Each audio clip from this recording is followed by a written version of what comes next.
అందరికీ నమస్కారం. నేను మీ Harish. Welcome to our channel. ఈరోజు నేను మీకు వినిపించబోతున్న కథ అందంగా ఉంటేనే అది జీవితం కాదు, మనమే మన జీవితాన్ని అందంగా మార్చుకోవాలి. కథను చివరి వరకు విని నచ్చితే లైక్ చేయండి. ఈ కథ పైన మీ విలువైన అభిప్రాయాన్ని కామెంట్ల రూపంలో మాకు తెలియచేయండి. మరెన్నో ఇలాంటి మంచి మంచి కథల కోసం మన ఛానల్ని సబ్స్క్రైబ్ చేసుకోండి. అంతేకాకుండా యూట్యూబ్లో కొత్తగా వస్తున్న హైప్ ఆప్షన్ని క్లిక్ చేసి హైప్ పాయింట్స్ ఇవ్వటం మర్చిపోకండి. మీరిచ్చే లైక్లు, షేర్లు, కామెంట్లు మరెన్నో మంచి మంచి కథలు మీకు చదివి వినిపించటానికి నన్ను ఎంతగానో ప్రోత్సహిస్తాయి. ఇక మనం ఆలస్యం చేయకుండా కథలోనికి వెళ్ళిపోదామా? తనది చాలా చిన్న కుటుంబం. తను ఒక ప్రైవేట్ కంపెనీలో మంచి జీతంతో పనిచేస్తున్నాడు. తనకు ఏదైనా పని అప్పచెప్తే అనుకున్న టైంకి అనుకున్నట్లుగా చేస్తాడని ఆఫీస్లో మంచి పేరు సంపాదించుకున్నాడు. తన పేరు వివేక్. ఆ రోజు ఆఫీస్లో పని ఎక్కువగా ఉండటం వల్ల పనంతా ముగించుకుని చాలా ఆలస్యంగా ఇంటికి బయలుదేరాడు. ఆ రాత్రి చల్లటి గాలి వేస్తుంది. వాతావరణం అంతా ఒక్కసారిగా మారిపోయింది. చీకటి పడిపోయింది. తను ఎప్పుడూ సాయంత్రం త్వరగానే ఇంటికి బయలుదేరతాడు. ఈరోజు కాస్త ఎక్కువ పని ఉండటం వల్ల బాగా ఆలస్యం అయిపోయింది ఆఫీస్లో అనుకుంటూ పార్కింగ్లోనికి వెళ్ళాడు వివేక్. పార్కింగ్లోనికి వెళ్ళి కారు బయటకు తీశాడు. బహుశా వర్షం పడుతుందేమో అని అనుకుంటున్నాడు. తన మనసు అనుకున్నట్లుగానే వర్షం కురుస్తుంది. తను కారు నడుపుతున్నప్పుడు నేను త్వరగా ఇంటికి వెళ్ళాలి, నేను ఇంకా ఇంటికి రాలేదని మా అమ్మ ఇంకా మా చెల్లి అమృత ఎదురు చూస్తూ ఉంటారు. ఇప్పటి వరకు కనీసం ఫోన్ చేసి కూడా లేట్ అవుతుందని చెప్పలేదు నేను వాళ్ళతో. వాళ్ళిద్దరూ కంగారు పడుతూ ఉంటారు అనుకుంటూ ఉన్నాడు మనసులోనే. అలా అనుకుంటూ కార్ని స్పీడ్గా డ్రైవ్ చేస్తున్నాడు వివేక్. ఆగకుండా పడుతున్న వర్షం కారణంగా రోడ్లు, డ్రైనేజీలన్నీ కలిసిపోయాయి. రోడ్లంతా నీళ్లతో నిండిపోయాయి. రోడ్ల మీద అక్కడక్కడ నీళ్లు కూడా నిలిచిపోయాయి. అకస్మాత్తుగా తన కారు చక్రం రోడ్డు పక్కన ఇరుక్కుపోయింది. ఎంత గట్టిగా ప్రయత్నించినా బయటకు చక్రం రావటం లేదు. కారు స్టార్ట్ చేసి స్పీడ్ పెంచి చాలాసార్లు ప్రయత్నించాడు వివేక్. కానీ కారు చక్రం బయటికి రాలేదు. కారు దిగి చక్రం దగ్గర ఉన్న చెత్త, మట్టి అంతా తొలగించాడు. అలా చాలాసార్లు ప్రయత్నించాడు. కారు డోర్ తెరిచి సహాయం కోసం చుట్టూ చూశాడు. కానీ ఆ ప్రదేశం ఊరి చివరిలో ఉంది. నిర్మానుష్యంగా ఉంది. దగ్గరలోనే ఒక శ్మశానం కూడా ఉంది. ఇంత భారీ వర్షంలో ఆ ప్రదేశంలో ఒక్క మనిషి కూడా కనిపించటం లేదు. ఎవరికైనా ఫోన్ చేద్దాం అనుకుంటూ ఫోన్ బయటకు తీశాడు వివేక్. ఫోన్ బయటకు తీసి ఫోన్ని ఆన్ చేయగానే అనుకోకుండా చేతిలో నుంచి ఫోను నీళ్లలో పడిపోయింది. బయట చుట్టూ చూసేసరికి అక్కడ ఎవ్వరూ కనిపించకపోవటంతో కంగారు పడుతూ ఉన్నాడు వివేక్. అలా కంగారు పడుతూ లోపలికి ఎక్కేశాడు కారులోకి. అకస్మాత్తుగా అక్కడ ఎవరో ఉన్నట్లు వివేక్కి కనిపించింది. బయటకు చూసేసరికి కారు దగ్గర ఒక అమ్మాయి నిలబడి ఉంది. వివేక్ కారు కిటికీని కిందకు దించి వర్షంలో నిలబడి ఉన్న ఆ అమ్మాయిని చూశాడు. ఆమె 5.5 అడుగుల ఎత్తుంటుంది. ఆమె చేతులు కాళ్ళు కాస్త పొడవుగానే ఉన్నాయి. నల్ల చీర కట్టుకుని ఉంది. బహుశా తనకు ఏదైనా సహాయం కావాలేమో అనుకుంటూ, నా నుంచి మీకు ఏదైనా సహాయం కావాలా అని అడిగాడు వివేక్ ఆ అమ్మాయిని. ఆమె, లేదు, నాకు ఎలాంటి సహాయమూ అక్కర్లేదు, నేనే మీకు సహాయం చేయటానికి వచ్చాను అని చెప్పింది వివేక్తో. ఆ మాటలు విని వివేక్ చాలా ఆశ్చర్యపోయాడు. వివేక్ ఆశ్చర్యకరమైన మొహం చూసినప్పుడు ఆ అమ్మాయి, అవును, మా ఇల్లు ఇక్కడికి దగ్గరలోనే ఉంది. మీ కారు బురదలో కూరుకుపోయింది. అర్ధరాత్రి అయిపోవటంతో ఈ వర్షంలో మీకు సహాయం చేయటానికి ఎవ్వరూ దొరకరు. పైగా ఇది నిర్మానుష్య ప్రదేశం. ఈ ప్రదేశంలో ఇంత రాత్రి సమయంలో ఎవ్వరూ మీ కంటికి కనిపించరు. నాతో పాటు మీకు అభ్యంతరం లేకపోతే మా ఇంటికి రండి. వర్షం ఆగగానే బురదలో నుంచి కారు బయటకు తీసి ఇంటికి వెళ్ళిపోదురు కానీ అని చెప్పింది ఆ అమ్మాయి. ఒంటరిగా ఉన్న ఒక అమ్మాయి తనని ఇంటికి పిలవటం చూసి వివేక్కి చాలా భయమేసింది. ఇక ఈ వర్షంలో రోడ్డు మీద ఉండటం లేదంటే కారులో ఒంటరిగా ఉండటం అంత మంచిది కాదు అని భావించాడు వివేక్. అలా భావించటంతో వివేక్ ఆ అమ్మాయితో పాటు తన ఇంటికి వెళ్ళాలి అని నిర్ణయించుకున్నాడు. వెంటనే వివేక్ కారు దిగి కారుకి లాక్ చేసి ఆ అమ్మాయితో కలిసి వాళ్ళ ఇంటికి వెళ్ళటానికి బయలుదేరాడు.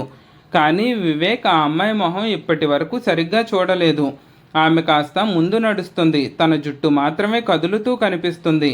ఆమె నడుస్తూ వెళ్తూ ఉంటే వివేక్ తనని అనుసరిస్తున్నాడు. అప్పుడు వివేక్కి అకస్మాత్తుగా ముందు వారంలో చూసిన దెయ్యం సినిమా గుర్తొచ్చింది. ఆమె పూర్తిగా తడిచిపోయి తన ఒంట్లో నుంచి నీళ్లు కారుతూ ఉన్నాయి. ఒక్కసారిగా మెరుపులతో ఒక పెద్ద పిడుగు పడింది. వివేక్కి చాలా భయమేసింది. గట్టిగా చెవులు మూసుకున్నాడు. మెల్లగా కళ్ళు తెరిచి చూశాడు. ఆ అమ్మాయికి అసలు కాస్త కూడా భయం అనిపించలేదు. అంత పెద్ద పిడుగు పడినప్పటికీ కూడా ఆ అమ్మాయిలో కాస్తైనా చలనం లేదు. అది గమనించిన వివేక్కి చాలా ఆశ్చర్యం కలిగించింది. ఇంకా 4 అడుగులు ముందుకు నడిచాక ఇంకా ఎంత దూరం, ఇంకా ఎంతసేపు పడుతుంది అని అడిగాడు వివేక్ ఆ అమ్మాయిని. దగ్గరలో చుట్టుపక్కల ఒక్క ఇల్లు కూడా కనిపించటం లేదు అని అన్నాడు. అందుకు ఆ అమ్మాయి కాస్త దూరం ముందుకు వెళ్ళాక ఒక చిన్న ఇల్లు కనిపిస్తుంది. ఆ అమ్మాయి తలుపులు తెరిచి లోపలికి వెళ్ళమని చెప్పింది వివేక్తో. వివేక్ కొంచెం సంకోచించాడు. ఇంకా చాలా భయపడ్డాడు. తనకు తెలియని ఒక అమ్మాయితో ఇంత దూరం ఎలా వచ్చాడో తనకే అర్థం కావటం లేదు. సినిమాల్లో చూపించినట్లు ఆ అమ్మాయి దెయ్యమైతే ఏం చేయాలి అనుకుంటూ వేల ప్రశ్నలు తన మెదడులో మెదులుతూనే ఉన్నాయి. కాస్త ముందుకు కదిలి ఇంట్లోకి వెళ్ళటానికి ప్రయత్నించాడు వివేక్. ఇంట్లోకి రాగానే చుట్టూ చూశాడు. ఇంట్లో దొంగలు ఎక్కడైనా దాక్కుని ఉన్నారేమో, నన్ను హత్య చేసి నా దగ్గర ఉన్న డబ్బులు, కార్డులు అన్నీ లాగేసుకుంటారేమో. నా పర్సులో ఏటీఎం కార్డులు, నా మొబైల్ ఫోన్ కూడా తడిచిపోయి ఉంది. ఇంకా వాటితో పాటు నా లాకర్ కీ కూడా నా దగ్గరే ఉంది. నేను చనిపోతే ఇంట్లో మా అమ్మ, మా చెల్లెలు అమృత వీళ్ళిద్దరి పరిస్థితి ఏమవుతుంది? ఇలాంటి ప్రశ్నలన్నీ వివేక్ మనసులో మెదులాడుతూ ఉన్నాయి. వివేక్ చాలా అనుమానంగా భయపడుతున్నాడు. అలా చాలా విషయాలు ఊహించుకుంటూ చాలా దూరం వెళ్ళిపోయాడు వివేక్. అకస్మాత్తుగా ఆ అమ్మాయి, ఇక్కడ సోఫాలో కూర్చోండి, నేను మీకోసం టవల్ ఇంకా బట్టలు తీసుకుని వస్తాను. మీరు పూర్తిగా తడిచిపోయారు కదా, వీటిని మార్చుకొని కొంచెం ఉపశమనం పొందండి, బట్టలు మార్చుకుందురు గాని అని చెప్పింది. వెళ్ళిపోతున్న అమ్మాయిని తీక్షణంగా పరిశీలనగా చూస్తూ ఉండిపోయాడు వివేక్. ఆ అమ్మాయి కాసేపటికి తిరిగి వచ్చి బట్టలు ఇచ్చింది. పొడి టవల్ కూడా తీసుకుని వచ్చి ఇచ్చింది. పక్కనే గది ఉంది, ఆ గదిలోనికి వెళ్ళి మార్చుకోండి అని చెప్పింది వివేక్తో. వివేక్ ఆ గదిలో రహస్యంగా ఏదైనా కెమెరా ఉందేమోనని చాలా భయపడిపోతూ ఉన్నాడు. తన బట్టలు మార్చుకుంటున్నప్పుడు వీడియో రికార్డ్ చేసి అది నా కుటుంబానికి చూపిస్తాను అంటూ నన్ను బ్లాక్మెయిల్ చేసి డబ్బులు అడుగుతుందేమో. అయితే నేనేం చేయాలి అని చాలా విధాలుగా ఆలోచించసాగాడు వివేక్. అంతేకాకుండా ఇంకా వీళ్ళ ముఠా మనుషులు లోపల దాక్కుని నా గొంతు కోసి చంపేస్తే, లేదంటే నన్ను పొడి చేసి నా పర్సు, ఫోను ఇవన్నీ లాక్కుంటే అని చాలా దూరం ఆలోచించుకుంటూ చాలా విషయాలు తన మనసులో వెళ్తూనే ఉన్నాయి. వివేక్ తన మనసును తాను అదుపు చేసుకుని ఇంకా వేరే అవకాశం ఏమీ లేకపోవటంతో ఆ తడి బట్టలు మార్చుకొని బయటకు వచ్చి సోఫాలో కూర్చున్నాడు. కొంతసేపటి తర్వాత సోఫాలో కూర్చున్న వివేక్ దగ్గరికి ఆ అమ్మాయి వచ్చింది. ఆ అమ్మాయి వచ్చి ఒక టీ కప్పు తీసుకుని వచ్చింది. బయట వర్షం పైగా చల్లగా ఉంది కాబట్టి అల్లం తులసి వేసిన టీ తాగు అంటూ టీ కప్పు వివేక్ చేతికి అందించింది. అలా వివేక్ చేతికి టీ కప్ అందించినప్పుడు ఆ వివేక్ ఆ అమ్మాయి మొహాన్ని చూశాడు. ఆమె చాలా అందంగా అమాయకంగా ఉంది. ఎంత అందంగా అమాయకంగా ఉంది అమ్మాయి! ఈ అందమైన అమాయకమైన అమ్మాయి ఒక దెయ్యం కూడా అయ్యి ఉండొచ్చు, లేదంటే జనాల్ని మోసం చేసి చంపేసే ముఠాకి చెందిన అమ్మాయి కూడా అయి ఉండొచ్చు అనుకుంటూ అనుమానాన్ని వ్యక్తం చేస్తూ ఆశ్చర్యపోతూ ఉన్నాడు వివేక్. వణుకుతున్న చేతులతో టీ కప్ అందుకున్నాడు. వెంటనే కప్లోని టీ ఒకటి సిప్ చేశాడు. అంత చల్లని వాతావరణంలో ఒక్క సిప్పు టీ పడంగానే ప్రాణం లేచొచ్చినట్లుగా అనిపించింది వివేక్కి. టీ తాగుతూ ఉండగానే బయట నుంచి ఉరుముల శబ్దం వినిపిస్తుంది. వివేక్లో భయం రాను రాను పెరిగిపోతూ ఉంది. మీకు చల్లగా ఉంటే చెప్పండి, దుప్పటి కానీ శాల్వా కానీ కావాలంటే ఇస్తాను అంటూ వెనక్కి తిరిగి వెళ్ళిపోయింది ఆ అమ్మాయి. భయం వల్ల వివేక్ శరీరం అంతా చెమటలు పట్టడం మొదలయ్యాయి. అంత చలిలో కూడా వివేక్ మనసులో భయం రాను రాను పెరిగిపోతూ ఉంది. ఆమె ఈ టీలో మత్తుమంది ఏదైనా మిక్స్ చేసుంటేనో అని అనుకుంటూ ఆలోచిస్తున్నాడు. ఈ విషయం ఏమీ ఆలోచించకుండా నేను టీ తాగేశానే అనుకుంటూ ఖాళీ కప్పు టీపాయ్ మీద పెట్టాడు. ఆ విషయం గురించి ఆలోచించటం మొదలుపెట్టాడు వివేక్. టీ తాగి 5 నిమిషాలు అయిపోయింది. బహుశా మత్తుమందు ఇప్పుడు పనిచేస్తూ ఉండి ఉండొచ్చు. నేను స్పృహ తప్పి పడిపోతానా, లేదంటే చచ్చిపోతానా అని ఆలోచించటం మొదలుపెట్టాడు వివేక్. ఒకవేళ చనిపోతే నేను చనిపోయాను అన్న వార్త నా తల్లికి చెల్లికి ఎలా అందుతుంది? అసలు నేను చనిపోయాను అన్న వార్త అందుతుందో లేదో నాకు తెలియటం లేదు. ఎప్పుడైనా ఊపిరాగిపోతుందేమో అనుకుంటూ గడియారం వైపు చూసుకుంటూ కూర్చున్నాడు వివేక్. దాదాపు తాను టీ తాగి 20 నిమిషాలు గడిచిపోయింది. ఇప్పటికి ఆ ముందు పని చేయొచ్చు అని అనుకున్నాడు వివేక్. కానీ అరగంట గడిచినా గంట గడిచినా వివేక్కి ఏమీ జరగలేదు. ఆ టీలో ఆ అమ్మాయి ఏమీ కలపలేదని వివేక్కి అర్థమైపోయింది. అమ్మో, ఈవిడ ఎక్కడికి వెళ్ళిపోయిందో, ఎక్కడా కనిపించటం లేదు, ఎటు వెళ్ళిపోయిందో అని ఆలోచించుకుంటూ భయం భయంగా బయటకి చుట్టూ అంతా చూడటం మొదలుపెట్టాడు వివేక్. పక్క గదిలో కూడా ఆ అమ్మాయి కోసం వెతికాడు. ఆ గదిలో కూడా ఆ అమ్మాయి కనిపించలేదు. వివేక్ తరువాత పైకి వెళ్ళి చూశాడు. పైన ఒక గది తలుపు తెరిచి ఉన్నది. బాల్కనీలో నుంచి చల్లగా గాలి వీస్తుంది. మెల్లమెల్లగా తడబడుతూనే ఆ గదిలోనికి అడుగు పెట్టాడు వివేక్. ఆ అమ్మాయి అక్కడే ఉంది. ఆమె బాల్కనీలో నిలబడి కనిపించింది. ఆ అమ్మాయి వివేక్ అక్కడికి రావటం గమనించింది. మీరు బాగానే ఉన్నారా? మీకు ఇబ్బంది ఏమీ లేదు కదా అని అడిగింది వివేక్ని. అప్పుడు వివేక్, నాకు ఎలాంటి ఇబ్బంది లేదు, నీ కోసం ఇల్లంతా వెతుకుతున్నాను, కానీ మీరు ఎక్కడా కనిపించలేదు. నేను వెతుక్కుంటూ ఇక్కడి వరకు మీకోసం వచ్చాను అని అన్నాడు. భయపడకండి, నేనేం దెయ్యాన్ని కాదు, పైగా దొంగని కూడా కాదు అంటూ చిరునవ్వుతో చెప్పింది ఆ అమ్మాయి వివేక్తో. మీరు నన్ను దెయ్యమని అనుకుంటున్నారు కదా అని వివేక్ని అడిగింది. అప్పుడు వివేక్ చాలా ఆశ్చర్యంగా తన వైపు చూస్తూ, నేను మనసులో అనుకున్నదంతా ఈ అమ్మాయికి ఎలా తెలిసిపోయింది అనుకుని ఆ అమ్మాయితో, నన్ను క్షమించండి, నేను మిమ్మల్ని అపార్థం చేసుకున్నాను, మీరు నాకు చేసిన సహాయాన్ని నేను మర్చిపోలేను అని అన్నాడు. అయ్యో, ఏం పర్వాలేదండి, నేనేం ఫీల్ అవ్వటం లేదు, నాకు అవమానాలేమీ కొత్త కాదు, నన్ను అందరూ దురదృష్టవంతురాలు అని, దరిద్రపు గొట్టుదాన్ననే భావిస్తూనే ఉంటారు అని నవ్వుతూ వివేక్తో బదులు చెప్పింది. అప్పుడు వివేక్ ఆ అమ్మాయితో మాట్లాడుతూ ఇలా తనను తను పరిచయం చేసుకుంటున్నాడు. నా పేరు వివేక్ అంటూ షేక్ హ్యాండ్ ఇవ్వటానికి చెయ్యి ముందుకు చాపాడు. వివేక్, మీ పేరేంటి అని అడిగాడు. తన చేతులతో చేయి కలపకుండానే నా పేరు శృతి అని చెప్పింది ఆ అమ్మాయి. వెంటనే వివేక్, చాలా మంచి పేరు, కానీ మీరు నగరానికి ఇంత దూరంగా చుట్టూ ఎవ్వరూ లేని ఏకాంత ప్రదేశంలో ఎందుకు నివసిస్తున్నారు? చుట్టువైపులా ఎక్కడ ఏమీ కనిపించటం లేదు. అంతేకాకుండా ఇక్కడ దగ్గరలో శ్మశానం కూడా ఉంది. ఆ శ్మశానానికి ఇంత దగ్గరలో మీరు ఒంటరిగా ఎలా జీవిస్తున్నారు? మీకు భయం కలగటం లేదా అని అడిగాడు వివేక్. ఆమె చిన్న చిరునవ్వు నవ్వి, నాకు ఏమీ భయం లేదు అని చెప్పింది. ఆ అమ్మాయి మాటలు వివేక్కి చాలా విచిత్రంగా అనిపించాయి. వివేక్ చాలా భయపడిపోతూ ఉండటంతో ఆ అమ్మాయి వివేక్ వైపు చూసింది. అప్పుడు వెంటనే వివేక్, మీరు చాలా ధైర్యవంతురాలు, మీకు ఎటువంటి భయము లేకుండా ఇక్కడ ఒంటరిగా ఉంటున్నారు.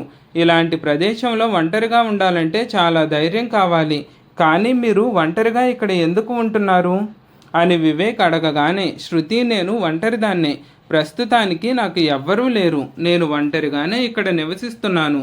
ఎవరికైనా ఏదైనా సహాయం కావాలంటే నేను సహాయం చేస్తాను. ఇందాక మీ కారు బురదలో కూరుకుపోయినప్పుడు నేను చిన్న పని ఉండి షాపుకు వెళ్ళాను. ఇక్కడ దగ్గరలోనే ఉన్న షాప్కు వెళ్ళి తిరిగి వస్తూ ఉన్నాను. అయితే దారిలోకి వచ్చాక పెద్ద వర్షం మొదలైంది. తడిచిపోకుండా ఒక చెట్టు కింద నేను కూర్చుని ఉన్నాను. అప్పుడే నేను మీ కార్ని చూశాను. మీరు చాలా బాధపడుతున్నారు, ఒక్కళ్ళే చాలా కష్టపడుతున్నారు. అందుకే నేను మీకు సహాయం చేయాలని మీ దగ్గరకు వచ్చాను అని చెప్పింది శృతి. వెంటనే వివేక్ గట్టిగా ఊపిరి పీల్చుకున్నాడు. వివేక్లో ఉన్న భయం అంతా ఒక్కసారిగా విడిలిపోయింది. ఇప్పటి వరకు నేను మిమ్మల్ని దెయ్యమనే నేను నా మనసులో అనుకుంటూ ఉన్నాను. నాకు సహాయం చేయటానికి వచ్చినందుకు చాలా చాలా ధన్యవాదాలు. మీరు కనుక నాకు సహాయం చేసి ఉండకపోతే ఆ కారులోనే నేను రాత్రంతా గడపాల్సి వచ్చేది. మీకు చాలా చాలా థ్యాంక్స్ అని అనగానే, థ్యాంక్స్ చెప్పాల్సిన అవసరం ఏమీ లేదు. ఎవరైనా ఇబ్బందుల్లో ఉండి సహాయం కోసం ఎదురు చూస్తూ ఉంటే నా చుట్టూ ఉన్న వాళ్ళకి నేను ఏదైనా సహాయం చేయటానికి ముందే ఉంటాను అని నవ్వుతూ చెప్పింది శృతి. మీరు ఒక్కళ్ళే ఇక్కడ ఒంటరిగా ఉండటానికి ఏదో ఒక కారణం ఉండే ఉంటుంది అని అనగానే శృతి తన కళ్ళల్లోకి వచ్చిన బాధని ఆపుకుంటూ చుట్టూ చూసింది. అవును, ఇది చాలా పెద్ద కథ. దాని గురించి తెలుసుకుని మీరేం చేస్తారు? అనవసరంగా మీకు టైం వేస్ట్ అవుతుంది. లేదంటే మీరు ఏదైనా న్యూస్ ఛానల్లో పనిచేస్తున్నారా? నా గురించి ఏదైనా కథ రాయాలనుకుంటున్నారా అని ఆశ్చర్యంగా అడిగింది శృతి వివేక్ని. వెంటనే వివేక్, అలాంటిదేమీ లేదు, నాకు ఇంత సహాయం చేశారు, మీ జీవితం గురించి నేను తెలుసుకోవాలి అని అనుకోవటం తప్ప ఈరోజు మీరు నాకు చాలా గొప్ప సహాయం చేశారు. మీరు గనక ఈ సహాయం చేయకపోతే నేను ఆ వర్షంలోనే కారులోనే ఉండిపోయేవాడిని. తర్వాత మళ్ళీ తిరిగి నేను మిమ్మల్ని కలుసుకోగలనో లేదో నాకు తెలియదు. అసలు మీరు ఊరికి ఇంత దూరంలో ఎందుకుంటున్నారు? మీ జీవితంలో ఏం జరిగింది నేను తెలుసుకోవాలి అని అనుకుంటున్నాను అని పదే పదే అడిగాడు వివేక్. వివేక్ అలా పదే పదే అడిగేసరికి శృతి తన కథ చెప్పటం మొదలుపెట్టింది. తనకి 13 ఏళ్ల వయసున్నప్పుడు చాలా సంవత్సరాల క్రితం జరిగిన సంఘటన తనకి ఇంకా గుర్తుంది. గ్రామంలో తన కుటుంబంతో కలిసి తను చాలా సంతోషంగా జీవించేది.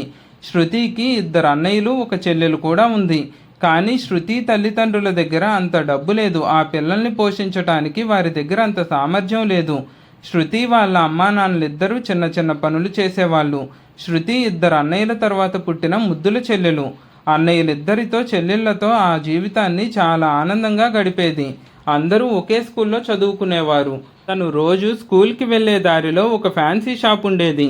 ఆ ఫ్యాన్సీ షాప్లో దాదాపుగా శృతి వాళ్ళ నాన్నగారి వయసు ఉన్న వ్యక్తి ఆ షాప్లో ఉంటూ ఉండేవాడు. ప్రతిరోజు ఆయన షాప్లో రంగురంగుల అందమైన బ్యాంగిల్స్, బెలూన్స్ ఇంకా చాలా వస్తువులు ఎదురుగా కనిపించేట్లుగా పెట్టేవాడు. పిల్లలందరినీ ఆకర్షించటానికి ఆ విధంగా చేసేవాడు. అలాంటి అందమైన బ్యాంగిల్స్ చూసిన శృతి అవి వేసుకోవాలి అని చాలా కోరుకుంది. కానీ తన దగ్గర అంత డబ్బులు లేవు. ఆ షాప్ యజమాని శృతి కోరికను అర్థం చేసుకున్నాడు.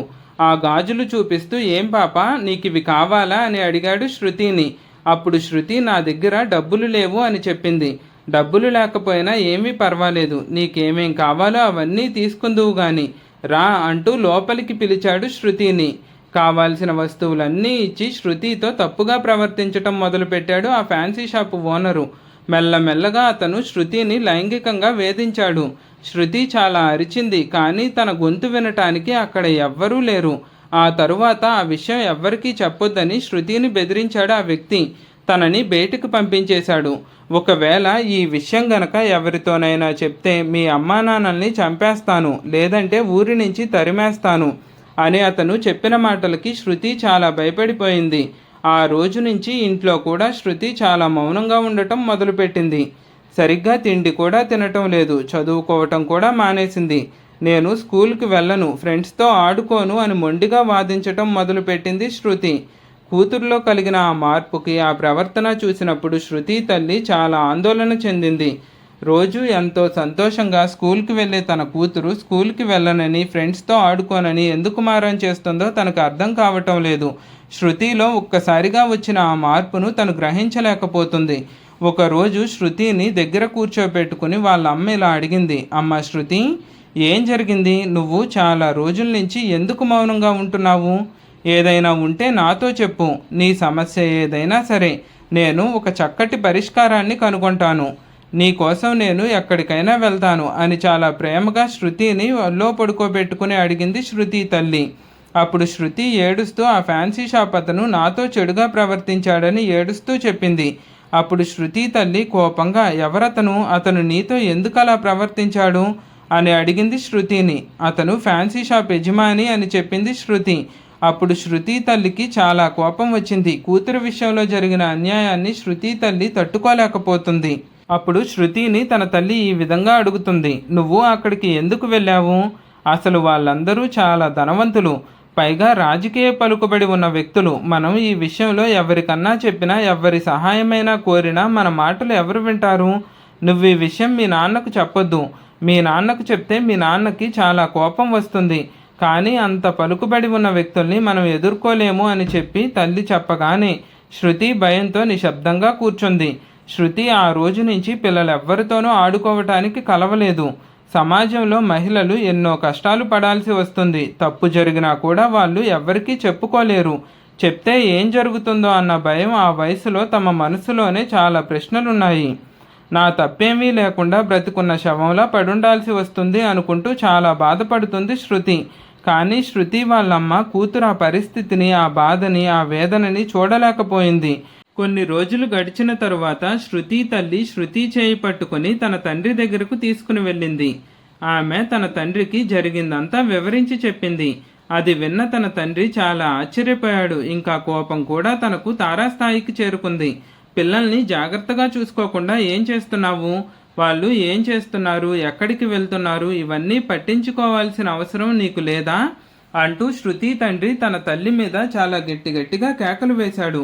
శృతి గురించి ఆయన చాలా పెద్ద గొడవ కూడా చేశాడు. అప్పుడు శృతి తల్లి తన చేయి పట్టుకుని ఆ ఫ్యాన్సీ షాపు వాడి దగ్గరకు తీసుకుని వెళ్ళింది. ఆ ఫ్యాన్సీ షాపు వాడితో, "నీకు సిగ్గులేదా? నీకు ఒక కూతురు ఉంది. నా కూతురు కూడా నీ కూతురు వయసు ఉంటుంది, తనతో ఇలా తప్పుగా ప్రవర్తించటానికి నీకు మనసు ఎలా వచ్చింది అంటూ అడుగుతూ ఉండగానే ఆ షాప్ యజమాని చుట్టుపక్కల ఉన్న వాళ్ళందరినీ పిలిచాడు. వాళ్ళందరినీ పిలిచి చూడండి వీడిని ఎలా అరుస్తున్నాడో అని అనగానే ఆ గొడవ చూసి అక్కడ చాలా మంది గుమ్ముగూడారు. అక్కడ చాలా మంది జనం ఉన్నప్పటికీ చాలా పెద్ద గొడవ జరుగుతూ ఉంది.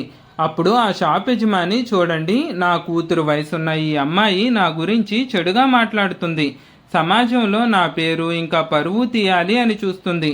నా కుటుంబాన్ని చూడండి, నేను ధనవంతుణ్ణి, నాపై ఆరోపణలు చేసి నా నుంచి డబ్బు గుంజే ప్రయత్నం చేస్తున్నారు వీళ్ళు అని ఆ షాప్ యజమాని చెప్పగానే అక్కడ ఉన్న గ్రామస్తులందరూ ఆ షాప్ యజమానికి అనుకూలంగా మాట్లాడటం ప్రారంభించారు. అక్కడ ఏం జరిగిందో, తప్పెవరిదో, ఎవరు కరెక్టో అన్నది ఎవరూ ఆలోచించటం లేదు. తనకి డబ్బున్న కారణం చేత తనకే మద్దతు ఇవ్వటం మొదలుపెట్టారు. అప్పుడు శృతి తల్లి శృతి క్షేమం కోసమే ఆ షాప్ అతనితో గొడవ పడటానికి వచ్చింది. కానీ ఎవ్వరూ ఆమెకు అండగా నిలబడలేదు. వెంటనే శృతి తండ్రి పరిగెత్తుకుంటూ వచ్చి శృతి తల్లిని శాంతింపచేయటానికి చాలా ప్రయత్నించాడు. గ్రామస్తులందరి ముందు ఆయనకు క్షమాపణలు చెప్పటం ప్రారంభించాడు. వారి తప్పేమీ లేనప్పటికీ శృతి తండ్రి తనకు క్షమాపణలు చెప్పాడు. శృతి తండ్రి ఆ గొడవంతటిని ఆపి శృతిని తన తల్లిని తీసుకుని ఇంటికి వెళ్ళిపోయాడు. అప్పుడు శృతికి తన తండ్రి చాలా చెడ్డవాడిలా కనిపించాడు. కొద్ది రోజుల తరువాత తన తండ్రి శృతికి ఒక పెళ్లి సంబంధం తీసుకుని వచ్చాడు. ఆ కుటుంబం చాలా బాగుందని, కట్నం కూడా తీసుకోమని అన్నారు అని చెప్పాడు. కాకపోతే ఆ పెళ్లి కొడుక్కి ఆల్రెడీ పెళ్ళయి 2 పిల్లలున్నారు. ఆయన భార్య కొద్ది రోజుల క్రితమే చనిపోయింది.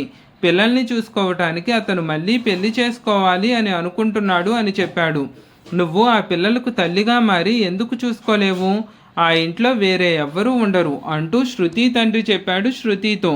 శృతి వెంటనే, నాన్న నాకు ఈ వయసులో పెళ్ళేంటి, నేను ఆ పిల్లల్ని ఎలా చూసుకోగలుగుతాను, నాకు ఏమీ తెలియదు అని చెప్తూ ఉండగానే వెంటనే శృతి తల్లి, నా కూతురు శృతికి ఇలాంటి సంబంధం తీసుకొచ్చారు, తనకింకా పెళ్లి వయసు కూడా రాలేదు, తను చిన్నపిల్ల, మీరెందుకు ఇలా చేస్తున్నారు? నా కూతురుపై చెడు కన్ను వేసి మోసం చేసినవాడు బాగానే ఉన్నాడు, అలాంటప్పుడు మనం మాత్రం మన కూతురికి శిక్ష ఎలా వేస్తాం అంటూ మాట్లాడుతున్నప్పటికీ శృతి తండ్రి తల్లి కూతుర్లిద్దరూ మాట్లాడుతున్న మాటలు వినిపించుకోవటం లేదు. మీరు ప్రశాంతంగా ఉండండి, నేను ఒక నిర్ణయం తీసుకున్నాను, తన జీవితం బాగుండాలి అని కోరుకుంటే మీరిద్దరూ నా మాట వినండి అంటూ శృతి తల్లి చెప్పేది వినిపించుకోకుండా అక్కడి నుంచి బయటకు వెళ్ళిపోయాడు శృతి తండ్రి. మంచి రోజు శుభముహూర్తం చూసుకుని పెళ్లికి డేట్ ఫిక్స్ కూడా చేశాడు. పెళ్లి చేసుకుంటామని హామీ ఇచ్చాడు ఆ వ్యక్తి. శృతి తల్లి ఎంత ప్రాధేయపడినా తన తండ్రి ఒక్క మాట కూడా మాట్లాడటం లేదు. ఆ పెళ్లి జరిగేటప్పుడు శృతికి 16 ఏళ్లుంటాయి. పెళ్ళంటే ఏంటో కూడా తనకు సరిగ్గా తెలియదు. అయినా సరే శృతి పెళ్లి జరిగిపోయింది. శృతిని పెళ్లి చేసుకున్న వ్యక్తికి చాలా వయసు ఉంటుంది. అతడు వయసులో చాలా పెద్దవాడు. తనకి 2 పిల్లలు కూడా ఉన్నారు. ఒక పిల్ల శృతి కంటే చాలా పెద్దది. ఆ పెళ్ళయ్యాక శృతి ఆ ఇంట్లో ఒక బానిసలా పని మనిషిలా పనిచేస్తుంది. పెళ్ళై 6 నెలలు కూడా గడవక ముందే తన భర్త విపరీతంగా తాగటం వల్ల తన ఆరోగ్యం క్షీణించిపోయింది. ఈ ఆరోగ్య విషయాలన్నీ పక్కన పెడితే తనకి పెళ్లి చేసుకున్న వ్యక్తికి 50 ఏళ్లుంటాయి. కానీ అతను కూడా శృతిని లైంగికంగా చాలా వేధించాడు. శృతికి ఏం చేయాలో ఎవరితో చెప్పుకోవాలో అర్థమయ్యేదే కాదు. తన తల్లితో చెప్పినా ఏమీ చేయలేని నిస్సహాయ పరిస్థితి తన తల్లిది. తన తండ్రేమో తనకి పెళ్లి చేసి చేతులు దులిపేసుకున్నాడు. 6 నెలలు తిరిగేసరికి తన భర్త ఆరోగ్యం పూర్తిగా క్షీణించిపోయింది. ఇలా సంవత్సరం జరిగేలోపే హఠాత్తుగా తను చనిపోయాడు. అప్పుడు శృతి అత్తగారు తనపై చాలా అసహ్యమైన ఆరోపణలు చేశారు. శృతి ఒక నష్టజాతకురాలని, తన ఇంట్లో అడుగుపెట్టిన దగ్గర నుంచి అన్ని అశుభాలే జరుగుతున్నాయని ఆరోపించి అడుగడుగునా హింసించటం మొదలుపెట్టారు తన అత్తగారు. తన భర్త పిల్లల్లో ఒకళ్ళు ఆడుకుంటూ గాయపడ్డారు. అలా గాయపడినప్పుడు శృతి గబగబా వెళ్ళి తనను పైకి లేపింది. తనని ఒళ్ళోకి తీసుకుని సేవ చేయటం మొదలుపెట్టింది. అయినా సరే తన అత్తగారు ఆ గాయానికి కారణం శృతినే అంటూ శృతిపై నిందలు మోపింది. అందరూ తనని నష్టజాతకురాలు అంటూ తన మొహం చూడటానికి కూడా ఇష్టపడటం లేదు. తన భర్త పిల్లలు కూడా తనను అసహించుకోవటం మొదలుపెట్టారు. అదే సమయంలో ఊళ్ళో ఒక పెద్ద ఉత్సవం జరుగుతుంది. అలా ఉత్సవం జరుగుతూ ఉన్నప్పుడు అక్కడికి ఒక మత గురువు వచ్చారు. శృతి అత్తగారు శృతి జాతకం ఆయనకు చూపించింది. అలా చూపించినప్పుడు ఆయన శృతి జాతకంలో ఏదో దోషం ఉందని చెప్పారు. ఆ రోజు నుంచి ఊళ్ళో ఎలాంటి చెడు జరిగినా తన వల్లే అని భావించేవారు ఊళ్ళో ఉన్న వాళ్ళందరూ. అప్పటి నుంచి శృతిని ఒక నష్టజాతకురాలుగా భావించటం మొదలుపెట్టారు అందరూ. ఎవరైనా శృతిని చూసి వెళ్తే వాళ్ళు చేయబోయే పని సరిగ్గా సాగదని, పొద్దున్నే లేచి శృతి మొహం చూస్తే ఏదో ఒక చెడు జరుగుతుందని ప్రతి ఒక్కళ్ళు మాట్లాడుకోవటం మొదలుపెట్టారు. అంత నీచమైన ఆరోపణలు చేసి శృతిని ఊరి నుంచి కూడా బయటకు గెంటేశారు. తను ఏడుస్తూనే ఉన్నా ఆవిడ గొంతు ఎవ్వరూ వినిపించుకోవటం లేదు. తనకి 18 ఏళ్ళు కూడా నిండకపోయినా తనకి ఒక విధవరాలుగా నష్టజాతకురాలుగా భావించి ఊళ్ళో నుంచి వెళ్ళగొట్టారు శృతిని. పెళ్లి జరిగాక తన తల్లిదండ్రులు కూడా తన గురించి పట్టించుకోలేదు. కనీసం నేను ఇక్కడ ఎలా ఉన్నాను, బ్రతికున్నానా లేదా అని కూడా తన తల్లిదండ్రులు ఎప్పుడూ అడగలేదు. శృతిని చూడటానికి ఒక్కరోజు కూడా తల్లిదండ్రులు రాలేదు. కష్టపడి ఒక చిన్న ఇల్లు కట్టుకుని 2-3 సంవత్సరాల నుంచి ఆ ఇంట్లోనే ఉంటూ చుట్టూ ఉన్న వారికి తన వంతు సహాయం చేస్తూ ఉంటుంది శృతి. తన గతమంతా చెప్తూ శృతి భావోద్వేగానికి లోనయింది. కారుతున్న కన్నీళ్ళని తుడుచుకోవటానికి కూడా ఓపిక లేనట్లుగా మౌనంగా ఏడుస్తూనే ఉంది శృతి. శృతి గతమంతా విన్న వివేక్ చెలించిపోయాడు. అసలు నిన్ను ఈ పరిస్థితికి తీసుకువచ్చిన వాళ్ళు ఈ సమాజంలో బ్రతికి ఉండకూడదు. వారు బ్రతికుండటానికి కూడా తగదు. వాళ్ళని కాల్చి చంపాలి. సమాజంలో అలాంటి వాళ్ళని బ్రతకనివ్వకూడదు. తప్పు జరిగినప్పుడే వారిపైన చర్య తీసుకోవాలి. తప్పు చేసిన వాళ్ళందరినీ వదిలేసి ఏ పాపము తెలియని నిన్ను అందరూ శిక్షిస్తున్నారు అని కోపంగా అన్నాడు వివేక్. తన కోపాన్ని అదుపు చేసుకోలేకపోతున్నాడు. నాకు ఎవ్వరి మీద ఎలాంటి కోపమూ లేదు అని అంది శృతి. బహుశా ఇదే నా విధేమో, నా తలరాతలో ఇంతే రాసుందేమో అని అంది శృతి ఏడుస్తూ. అప్పుడు వివేక్, నువ్విలా తలరాత అని సరిపెట్టుకుంటే ఎలా? నీకు అన్యాయం చేసిన వాళ్ళని శిక్షించటానికి మన ప్రపంచంలో చాలా చట్టాలు ఉన్నాయి. మనం పోలీసుల్ని, ఎన్జిఓల్ని ఎందుకు ఆశ్రయించకూడదు? నీకు అన్యాయం చేసిన వాళ్ళకి శిక్ష పడాలి అని చెప్పగానే, శృతి నా మాట ఎవరు వింటారు? ఇది జరిగి చాలా రోజులైపోయింది. ఇప్పటికీ 4 సంవత్సరాల సమయం గడిచిపోయింది. వీటన్నింటికీ నా దగ్గర ఎలాంటి సాక్ష్యాధారాలు కూడా లేవు. ఇప్పుడు మనం బురదలో రాయి విసిరితే అది నా మీదే పడుతుంది. కాబట్టి జరిగిందేదో జరిగిపోయింది. ఇప్పుడు నా బ్రతుకు నేను బ్రతుకుతున్నాను. ఇలా బ్రతకనివ్వండి నన్ను అని అంది శృతి. నీకు తప్పు ఒప్పు ఏమీ తెలియదు. సమాజంలో ఈ అణిచివేత వ్యవస్థను మహిళలు భరించాలా? నువ్వు చాలా బాధపడ్డావు. నీ తప్పేమీ లేకుండానే చాలా శిక్షను అనుభవించావు. ఇలాంటి సంఘటనలో చాలామంది మహిళలు ఆత్మహత్య చేసుకుంటున్నారు. వారి ప్రాణాన్ని వారు నిర్దాక్షిణ్యంగా తీసుకుంటున్నారు. నీకిప్పుడు 21 సంవత్సరాలు మాత్రమే. నీకు ఇంకా చాలా జీవితం ముందుంది. ఇదే నా విధి అని అనుకోవటం మానేసి పరిస్థితులతో పోరాడటం నేర్చుకోండి. ఇలా ఊరి చివర శ్మశానం దగ్గర ఇక్కడ బ్రతకాల్సిన అవసరం ఏమిటి మీకు? మనసుంటే మళ్ళీ చదువుకుని ఏదైనా సాధించవచ్చు. నీలాగా ఎవరికీ జరగకుండా వాళ్ళ కోసం పోరాటాలు కూడా చేయవచ్చు. ఎందుకంటే కొన్నిసార్లు మనం సమాజంతో పాటే వెళ్లాల్సి ఉంటుంది. ఇప్పుడు సమాజంలో చాలామంది మహిళా మండలి సభ్యులు అలాగే ఎన్జిఓ వాళ్ళు ఇలాంటి కార్యక్రమాల మీదే పోరాడుతూ ఉన్నారు. ఎవరికైనా అన్యాయం జరిగితే వారి విషయంలో పోరాడి న్యాయం జరిగే వరకు పరుగులు తీస్తున్నారు. కానీ తల్లిదండ్రులు సమాజం వెనక పరుగులు తీస్తూ దిగజారిపోయే స్థితికి కూడా వస్తున్నారు. వివేక్ మాటలను శృతి వింటున్నప్పుడు శృతి కన్నీళ్లతో చాలా మాట్లాడాలి అని అనిపించింది. కానీ ఏమీ మాట్లాడలేక మౌనంగా ఉండిపోయింది. అప్పుడు వివేక్, ఈ నీ బలహీనతనే సమాజంలోని దుర్మార్గులందరూ సద్వినియోగం చేసుకుంటున్నారు. సమాజం మీద ఉన్న భయంతో సరైన అవగాహన లేకపోవటం వల్ల మిమ్మల్ని మీరు బహిష్కరించుకుంటున్నారు.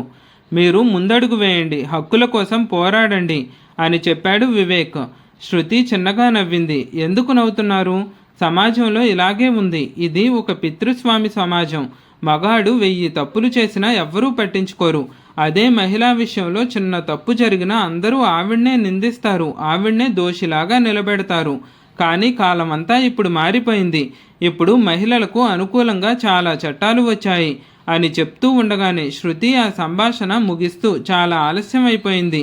ఇప్పటికే సమయం చాలా గడిచిపోయింది. మీరు ఆ గదిలో విశ్రాంతి తీసుకోండి. వర్షం ఆగితే రేపు ఉదయాన్నే బయలుదేరవచ్చు అని చెప్పింది. వివేక్కి గది చూపించింది. తను కూడా వెళ్ళి వేరే గదిలో పడుకుంది. గిరాగిరా తిరుగుతూ ఉన్న ఫ్యాన్ని చూస్తూ తన పాత గాయాలను గుర్తు చేసుకుంటూ పాత రోజులన్నీ గుర్తు చేసుకుని చాలాసేపు ఏడ్చింది శృతి. ఆమె కళ్ళు ఎప్పుడు నిద్రపోయాయో ఆమెకే తెలియదు. ఉదయం వర్షం ఆగిపోయింది. వివేక్ లేచి కిటికీలో నుంచి చూశాడు. వర్షం ఆగిపోయినట్లుంది, ఇంకా ఇక్కడి నుంచి బయలుదేరవచ్చేమో అని అనుకుంటూ ఉండగానే శృతి టీ తీసుకుని తన గదిలోనికి వచ్చింది. అప్పుడు వివేక్ శృతితో, మీరు ఆలోచనలు మళ్లించటం ద్వారా, అర్థం లేని జీవితాన్ని గడపటం ద్వారా మీ గాయాల నుంచి బయటపడగలరని అనుకుంటే అది చాలా తప్పు. నాకు తెలిసిన చాలామంది సామాజిక కార్యకర్తలు ఉన్నారు. మీరు వాళ్ళను ఒక్కసారి కలిస్తే మీకే అర్థమవుతుంది. ఇప్పుడు చుట్టూ ఏం జరుగుతుందో, ఏ విధంగా పోరాడుతున్నారో మీకే తెలుస్తుంది. నేను మీకు వాళ్ళ ఫోన్ నెంబర్ ఇస్తాను. వాళ్ళు మీకు సహాయం చేయగలుగుతారు. అప్పుడు మీరు మీ కాళ్ళపై మీరు నిలబడే అవకాశం కూడా దొరుకుతుంది. జీవితం చాలా పెద్దది. మీరు మీ జీవితం ముగిసిపోయిందని నిరాశలో బ్రతకాల్సిన పనేమీ లేదు. మీరిలా ఒంటరితనంగా మీ జీవితాన్ని గడపాల్సిన అవసరం ఏమీ లేదు. మీరు అర్థం చేసుకుంటారని, పైగా తెలివిగా ఆలోచిస్తారు అని ఆశిస్తున్నాను అని అనగానే శృతి మెల్లగా తల ఊపింది. వివేక్ శృతిని మొబైల్ నెంబర్ అడిగాడు. అలా అడిగినప్పుడు, నాతో మాట్లాడటానికి ఎవ్వరూ లేరు, నాకు ఫోన్ అవసరమేముంది అని అంది శృతి. వివేక్ శృతితో, నేను మీకు నా నెంబర్ ఇస్తాను. మీరు నాతో ఎప్పుడైనా ఏదైనా మాట్లాడాలి అనుకుంటే నాకు కాల్ చేయండి. మీరు నిరభ్యంతరంగా నాతో మాట్లాడవచ్చు అని చెప్పి వివేక్ అక్కడి నుంచి వెళ్ళిపోయాడు. కొంతమంది సహాయంతో కారు ఆ ఇరుక్కుపోయిన ప్రదేశంలో నుంచి బయటకు తీసుకుని ఇంటికి తిరిగి వెళ్ళాడు. మనసు చాలా చంచలమైంది. వివేక్ మనసు పదే పదే శృతి గురించి ఆలోచిస్తూ ఉంది. అప్పుడు వివేక్ శృతి గురించి తన తల్లికి, చెల్లికి చెప్పాడు. అప్పుడు వాళ్ళిద్దరు కళ్ళు కూడా తడిగా మారాయి. ప్రజలందరూ అలాంటి ఆలోచనలే కలిగి ఉన్నారు.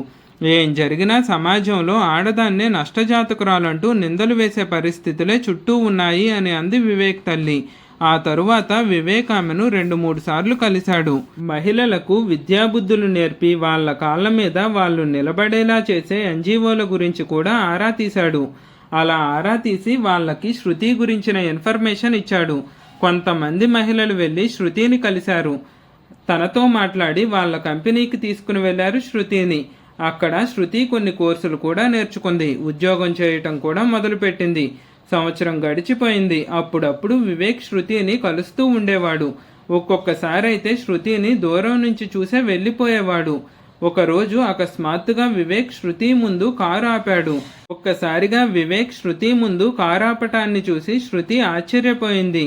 వివేక్ శృతిని కారులో కూర్చోబెట్టుకున్నాడు. ఒక్కసారిగా హఠాత్ పరిమాణానికి శృతి షాక్ అయ్యింది. నీకు నా ఫోన్ నెంబర్ ఇచ్చాను, అయినా ఒక్కసారి కూడా ఎందుకు ఫోన్ చేయలేదు?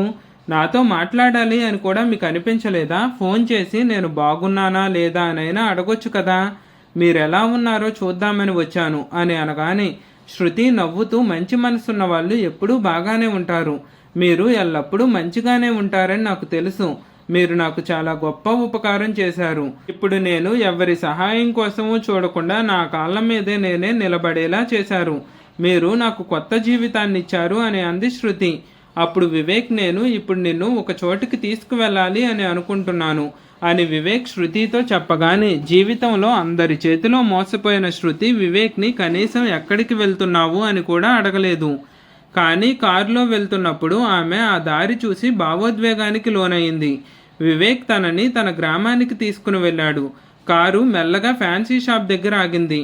అప్పటికే పోలీసులు ఆ ఫ్యాన్సీ షాప్ యజమానిని కొట్టి అతన్ని నిజమంతా బయట పెట్టించారు.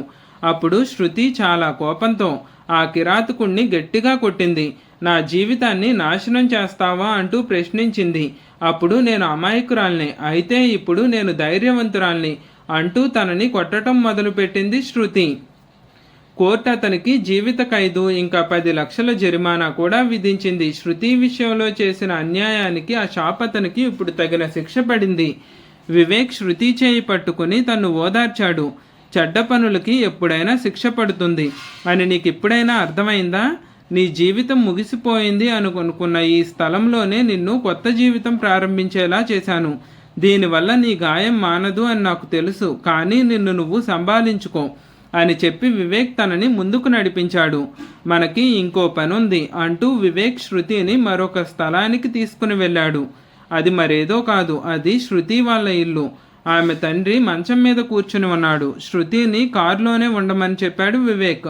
అప్పుడు వివేక్ శృతి వాళ్ళ తండ్రి దగ్గరికి వెళ్ళి, సార్, మేము జనాభా లెక్కల కోసం వచ్చాం, మీ కుటుంబంలో ఎంతమంది ఉన్నారో తెలుసుకోవటానికి వచ్చాము అని చెప్పగానే శృతి తండ్రి వివేక్తో మాట్లాడుతూ, మా భార్యాభర్తలిద్దరికీ 3 పిల్లలు అని చెప్పగానే, ఇంతకు ముందు జనాభా లెక్కల వివరాల్లో మీకు 4 పిల్లలు అని రాసి ఉంది ఇక్కడ అని ఆ వ్యక్తితో చెప్పగానే శృతి తండ్రి మంచం మీద నుంచి లేచి, అవును, నా కూతురు ఈ మధ్యనే చనిపోయింది అని చెప్పాడు. శృతి తండ్రి నోటి నుంచి ఆ మాటలు వినగానే ఏడుస్తూ, నా తల్లిదండ్రులకు నేను బ్రతికుండటం కూడా ఇష్టం లేదు, వాళ్ళు నన్ను పూర్తిగా మరిచిపోయారు అని తనను తాను ఓదార్చుకోలేకపోతుంది. తరువాత వివేక్ శృతిని తన ఇంటికి తీసుకుని వెళ్ళాడు. అప్పుడు వివేక్ తల్లి, చెల్లెలు అమృత శృతిని చాలా ప్రేమగా ఇంట్లోకి ఆహ్వానించారు. లోపలికి రండి, ఇది మీ ఇల్లు అంటూ చాలా ఆనందంగా తనని అక్కున చేర్చుకున్నారు ఆ కుటుంబ సభ్యులు. అందరి ముఖాల్లో గొప్ప ఆనందం. వాళ్ళందరినీ వాళ్ళు తనపై చూపించే అంత ప్రేమను చూసినప్పుడు శృతి కళ్ళల్లో నుంచి నీళ్లు రావటం మొదలయ్యింది. వివేక్ తల్లి శృతిని పక్కన కూర్చోపెట్టుకుని, నేను నీ తల్లి లాంటి దాన్ని, బాధపడకు అని చెప్పినప్పుడు, శృతి నా గురించి తెలిస్తే మీరు కూడా నన్ను అసహ్యించుకుంటారు అని ఆ తల్లితో అనగానే, వివేక్ తల్లి, నీ గురించి నాకు వివేక్ చాలా కాలం క్రితమే అంతా చెప్పాడు, నిన్ను కలిసిన రోజే నీ గతమంతా చెప్పాడు, కానీ మేము మిమ్మల్ని ద్వేషించటం లేదు, మేము నిన్ను చాలా ప్రేమిస్తున్నాము, అంతకంటే మరెక్కువగా నిన్ను చాలా గౌరవిస్తున్నాము, జరిగిన ఏ విషయాల్లోనూ నీ తప్పేమీ లేదు, సమాజంలో బ్రతుకుతున్న చెడ్డవాళ్ల తప్పులకి నువ్వు శిక్షణ అనుభవించాల్సిన పనేమీ లేదు, వివేక్ నిన్ను ఎప్పటినుంచో ప్రేమిస్తున్నాడు, మేం కూడా నువ్వు మా కుటుంబంలో సభ్యురాలు అవ్వాలని కోరుకుంటున్నాము, నాకు కోడలిగా మారటానికి, నా కూతురికి ఒక వదినగా మారటానికి నువ్వు సిద్ధంగా ఉన్నావా అని అడిగింది. అలా అడిగినప్పుడు తనకి కొత్త జీవితం ప్రసాదించబోతున్న ఆ 3 చూసినప్పుడు సమాజంలో చెడ్డవారే కాకుండా మంచివారు కూడా ఉన్నారు అని శృతి చాలా నవ్వుకుంది. ఇదండి ఈ రోజు కథ. ఈ కథ మీకు ఎలా అనిపించింది? శృతి విషయంలో వివేక్ తీసుకున్న నిర్ణయం సరైందేనని మీరు భావిస్తున్నారా? మీ విలువైన అభిప్రాయాన్ని కామెంట్ల రూపంలో మాకు తెలియచేయండి. కొన్ని టెక్నికల్ కారణాల వల్ల వాయిస్లో అక్కడక్కడ బ్రేక్స్ వచ్చి ఉండొచ్చు, దయచేసి క్షమించండి. మరొక మంచి కథతో మళ్ళీ కలుద్దాము. అంతవరకు సెలవు.